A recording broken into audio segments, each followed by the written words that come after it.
और इस वक्त आपको बता दें एक बड़ी खबर इसी मामले से जुड़ी हुई आ रही है। इस मामले को लेकर लगातार परिवार के लोग धरने पर बैठे हैं। निकिता मर्डर केस में लड़की के भाई का बयान सामने आया है। लड़की के भाई का आरोप है कि तौसीफ का राजनीतिक कनेक्शन है। हालांकि आपको बता दें कि इस मामले में आरोपी को गिरफ्तार कर लिया गया है। हरियाणा सरकार का दावा है कि मामले की एसआईटी जांच होगी। क्राइम ब्रांच की अगुवाई में यह एसआईटी बना दी गई है, लेकिन लड़की के भाई का बयान है कि तौसीफ का राजनीतिक कनेक्शन है।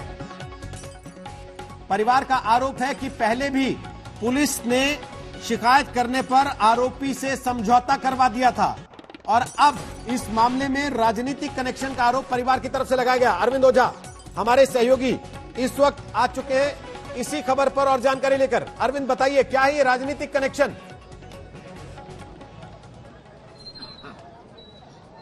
जी देखिए, जो निकिता के भाई है उससे भी कुछ देर पहले मैंने बात की। उनका कहना है कि जो तौसीफ है उसके परिवार, उसके रिश्तेदार में कांग्रेस के एमएलए हैं।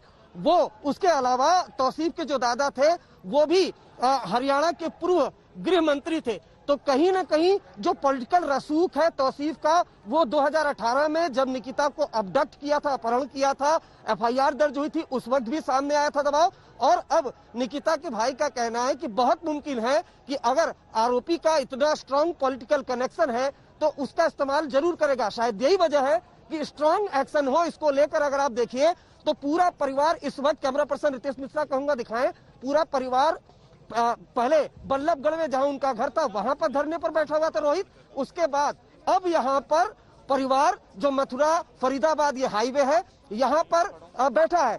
एक बहुत बड़ा बयान निकिता के भाई ने और दिया है कि 2018 में जो आरोपी तौसीफ था उसने निकिता का धर्म परिवर्तन करने की कोशिश की थी और इसी वजह से विरोध हुआ था, इसी वजह से अपहरण हुआ था।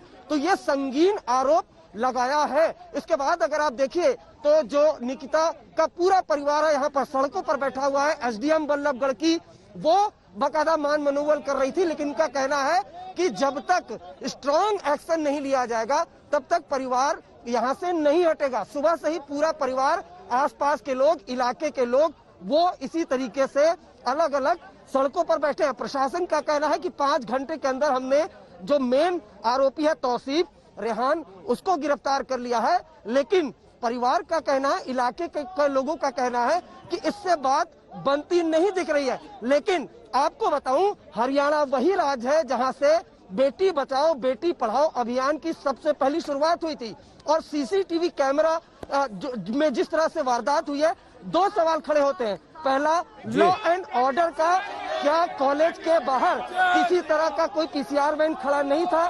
दूसरा, क्राउडेड एरिया है, वहां पर भीड़ थी, वारदात होते देख रही थी। कोई भी अगर एक शोर मचाता तो बदमाशों के हौसले इतने बुलंद नहीं होते। चलिए वापस आते हैं आपके